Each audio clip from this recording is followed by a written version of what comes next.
24-এর যে গণ আন্দোলনটা বা জুলাই আন্দোলনটা হয়েছিল, বেসিক্যালি আমরা সেটা কেন করেছি? আমরা করেছি একটা সিস্টেমের পরিবর্তনের জন্য। আমরা কিন্তু কোন সরকার পতনের জন্য আন্দোলনটা করিনি। সবাই বলে যে শেখ হাসিনা ফ্যাসিস্ট।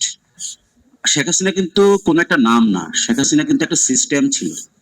আমাদের 72-এর ঘুণে ধরা একটা সংবিধানের কারণে আমাদের সিস্টেমটা একটা ঘুণে ধরা সিস্টেম থাকার কারণেই কিন্তু আমাদের এই সমস্যাটা তৈরি হয়েছে। এই সিস্টেম যতদিন পর্যন্ত চেঞ্জ না হবে, ততদিন পর্যন্ত যদি একটা ফেরেশতাকেও এই বাংলাদেশে প্রধানমন্ত্রী করা হয়, এই বাংলাদেশ কখনোই পরিবর্তন হবে না। হয়তো আমরা সুযোগ সুবিধার জন্য কেউ এই দল কেউ ওই দল করতেই থাকবো, কিন্তু আমাদের এই সমস্যার সমাধান হবে না।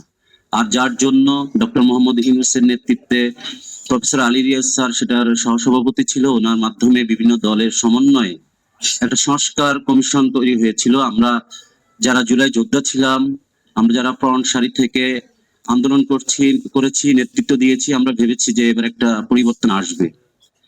কিন্তু আমরা এখনো আশা রাখতে চাই, কিন্তু এই সরকার যখন নির্বাচন হয়েছে, আমরা এখনো কিন্তু কোনো দৃশ্যমান পরিবর্তন যেটা দেখার কথা ছিল সেটা দেখতে পাই নাই। আমাদের আশা আকাঙ্ক্ষা অনেক বেশি ছিল অন্তর্বর্তী সরকারের কাছে, কিন্তু সেটাও আমরা পাই নাই বিধায় আজকে আমাদেরকে এই বিপ্লব পরবর্তী সময়ও এসেও এরকম একটা প্রোগ্রাম করতে হচ্ছে। কিন্তু আমরা এখনো আশা রাখি, আসলে আন্দোলনটা কেন হয়েছে সেটা একটু বললাম।